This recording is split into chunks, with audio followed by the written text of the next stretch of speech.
نحمدہ و نصلی علی رسولہ الکریم اما بعد فاعوذ باللہ من الشیطان الرجیم بسم اللہ الرحمن الرحیم رب اشرح لی صدری ویسر لی امری واحلل عقدۃ من لسانی یفقہوا قولی۔ السلام علیکم ورحمۃ اللہ وبرکاتہ۔ صراط مستقیم میں آپ سب کو خوش آمدید۔ پچھلے سبق میں اللہ تعالیٰ فرماتے ہیں کہ یہ کتاب یعنی قرآن پاک جو ہم نے نازل کی ہے بڑی بابرکت ہے، لہٰذا اس کی پیروی کرو اور اللہ سے ڈرتے رہو شاید کہ تم پر رحم کیا جائے۔ یہ کتاب اس لیے بھی نازل کی ہے کہ تم یہ نہ کہہ سکو کہ کتاب ہم سے پہلے دو گروہوں یعنی یہود اور نصارہ پر اتاری گئی تھی اور ہم تو ان کے پڑھنے پڑھانے سے بے خبر رہے۔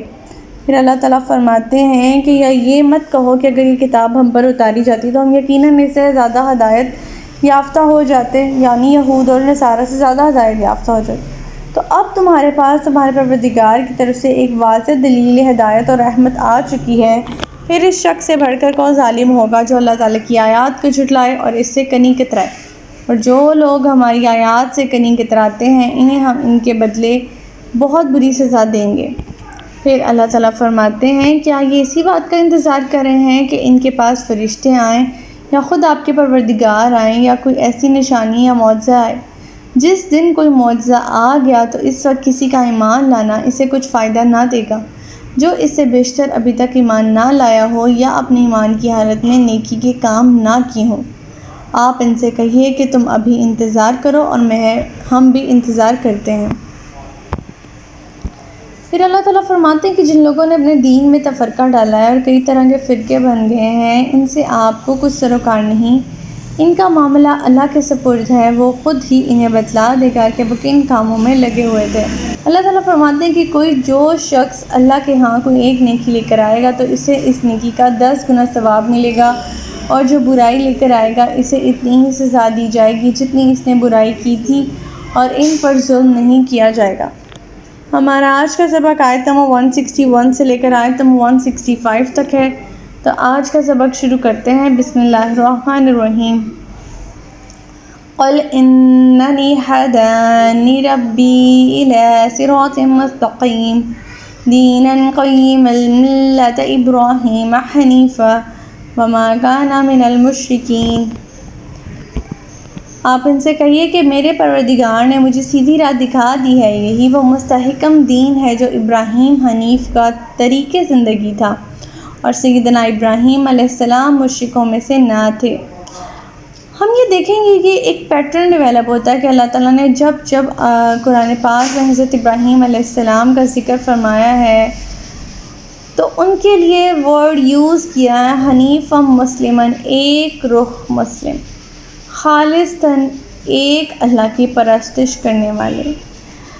اللہ تعالیٰ نے یہاں پہ مخاطب کیا ہے یہود و نصارہ کو بھی، مشرکین مکہ کو بھی، کیونکہ سب ہی حضرت ابراہیم علیہ السلام کو اپنا پیشوا تسلیم کرتے تھے۔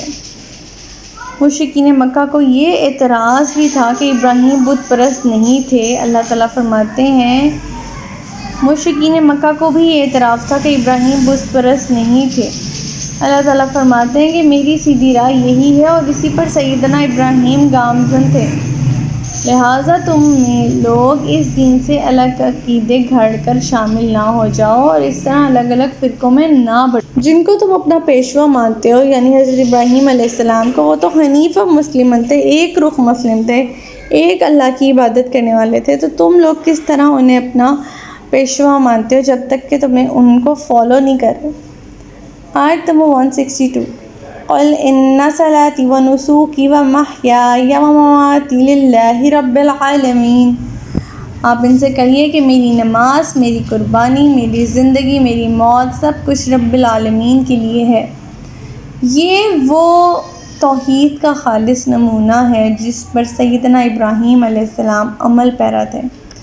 اس کا تقاضا یہ تھا کہ میری تمام بدنی عبادات بھی اللہ کے لیے ہیں، مالی عبادات بھی اللہ کے لیے ہیں، نماز، میری قربانی، میری زندگی، میری موت، میرا صدقہ، میرا خیرات، میرا نظر، میرا نیاز، میری منتیں، سب کچھ اس میں آ جاتا ہے۔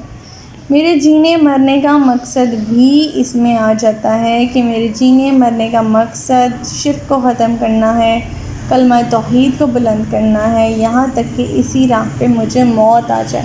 آیت نمبر 163 لا شریک لہ بذالک امرت وانا اول المسلمین، جس کا کوئی شریک نہیں، مجھے اسی بات کا حکم دیا گیا ہے اور میں سب سے پہلے اللہ کا فرمانبردار بنتا ہوں۔ ہر نبی پر یہ فرض ہوتا ہے کہ سب سے پہلے وہ اپنی نبوت پر خود ایمان لائے، اس وحی کی خود اتباع کریں۔ اسی لیے ہر نبی اول المسلمین یعنی سب سے پہلے اللہ کا فرمانبردار بندہ بنتے ہیں، اس کے بعد اپنی امت میں یہ عقیدہ رائج کرتے ہیں۔ آیت نمبر 164 قُلْ أَغَيْرَ اللَّهِ أَبْغِي رَبًّا وَهُوَ رَبُّ كُلِّ شَيْءٍ وَلَا تَكْسِبُ كُلُّ نَفْسٍ إِلَّا عَلَيْهَا وَلَا تَزِرُ وَازِرَةٌ وِزْرَ أُخْرَىٰ ثُمَّ إِلَىٰ رَبِّكُمْ مَرْجِعُكُمْ فَيُنَبِّئُكُم بِمَا كُنتُمْ فِيهِ تَخْتَلِفُونَ۔ آپ ان سے کہیے کیا میں اللہ کے علاوہ کوئی اور پروردگار تلاش کروں؟ حالانکہ وہ ہر چیز کا رب ہے، اور جو شخص بھی کوئی برائی کا کام کرے گا تو اس کا بار اسی پر ہوگا، کوئی شخص کسی دوسرے کا بوجھ نہیں اٹھائے گا۔ پھر تمہیں اپنے پروردگار کے ہاں لوٹ کر جانا ہے، اور جن باتوں میں تم اختلاف کرتے ہو سب کچھ تمہیں بتلا دے گا۔ اللہ تعالیٰ یہاں فرما رہے ہیں کہ ہر چیز کا پروردگار تو اللہ کی ذات ہے، کائنات کا حصہ ہم بھی ہیں، اسی کائنات کا حصہ ہم ہیں جس کائنات کو اللہ تعالیٰ نے پیدا کیا۔ پھر اللہ تعالیٰ کے سوا کوئی دوسرا پروردگار کیسے ہو سکتا ہے؟ کائنات کی ہر چیز اللہ تعالیٰ کے مقررہ کردہ قوانین کے مطابق چل رہی ہے، پھر کیوں انسان اللہ تعالیٰ کو اختیارات میں اور اللہ تعالیٰ کی مرضی کے خلاف جو ہے ایسے لوگوں کو اللہ تعالیٰ کا شریک ٹھہرا دیتا ہے؟ ایسا ہو ہی نہیں سکتا، کسی طرح بھی یہ پاسبل نہیں ہے۔ اللہ تعالیٰ فرماتے ہیں کہ اس دن تم پر سب کچھ واضح ہو جائے گا۔ جن ہستیوں کو تم اللہ کا شریک سمجھ رہے تھے، ان سے فریادیں کر رہے تھے، مشکل کشائی کے لیے انہیں پکارتے تھے، ان کی اللہ کے سامنے کیا حیثیت ہے؟ اور جن اختلافات پر تم نے اپنے اپنے فرقوں کی بنیاد رکھی تھی، سب کچھ کھل کر سامنے آ جائے گا تمہارے روز قیامت۔ آیت نمبر 165 وَهُوَ الَّذِي جَعَلَكُمْ خَلَائِفَ الْأَرْضِ وَرَفَعَ بَعْضَكُمْ فَوْقَ بَعْضٍ دَرَجَاتٍ لِيَبْلُوَكُمْ فِي مَا آتَاكُمْ إِنَّ رَبَّكَ سَرِيعُ الْعِقَابِ وَإِنَّهُ لَغَفُورٌ رَحِيمٌ۔ وہی تو ہے جس نے تمہیں زمین میں نائب بنایا اور ایک کے مقابلے میں دوسرے کے درجے کو بلند کیا، تاکہ جو کچھ اس نے تمہیں دے رکھا ہے اسی میں تمہاری آزمائش کرے۔ بلا شبہ آپ کا پروردگار سزا دینے میں دیر نہیں لگاتا، اور ساتھ ہی ساتھ وہ یقیناً بخشنے والا اور مہربان بھی ہے۔ اس کا مطلب یہ ہے کہ انسان دنیا میں اللہ کا خلیفہ ہے اور اسے اس کے اکارڈنگ کچھ اختیارات دیے گئے ہیں۔ اس کا مطلب یہ بھی ہو سکتا ہے کہ انسان اپنے سے پہلے گزرے ہوئے لوگوں کا بھی خلیفہ ہے۔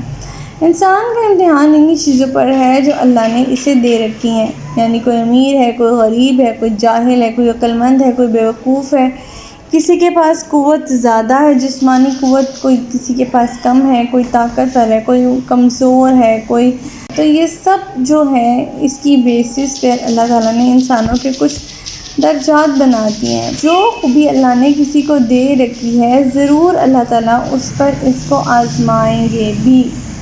امیر کی آزمائش ہے کہ وہ اللہ کا شکر ادا کرتا ہے یا نہیں، دوسروں کے جو مالی حقوق ہیں ان کو ادا کرتا ہے یا نہیں، اگر غریب ہے تو اس پہ صبر اور قناعت کا ٹیسٹ ہو جائے گا کہ وہ اس حالت میں بھی اللہ کا شکر کرتا ہے یا اللہ تعالیٰ سے کچھ شکوے شکایتیں کرتا ہے۔ اگر حاکم ہے تو اپنی رعایا کے ساتھ کیا سلوک کرتا ہے، اگر رعایا ہے تو وہ کس قدر حکام کی اطاعت کرتی ہے۔ اور ہر انسان کا اس دنیا میں ایک پرٹیکولر ٹیسٹ ہے جس کی بیسس پر اللہ تعالیٰ اسے آزمائیں گے، اور اس کے جو درجات ہیں وہ اسی آزمائش کے اکارڈنگ۔ تو لہٰذا ہمارا سبق آج کا یہیں تک تھا۔ ہماری سورہ الانعام پوری ہو گئی، مکمل ہو گئی الحمدللہ۔ اگلا سبق ہمارا سورہ الانعام کا ریویو ہوگا، ہم غور کرنے کے نکات دیکھیں گے، اپنے لیے عمل کے پوائنٹس دیکھیں گے۔ نیکسٹ لیسن آپ نے بالکل بھی مس نہیں کرنا۔ اللہ تعالیٰ سے دعا ہے کہ جو کچھ ہم نے پڑھا ہے اللہ تعالیٰ ہمیں اس پر عمل پیرا ہونے کی بھی توفیق عطا فرمائے۔ اللہ تعالیٰ ہمیں ہدایت دے کے جس کے بعد گمراہی نہ ہو۔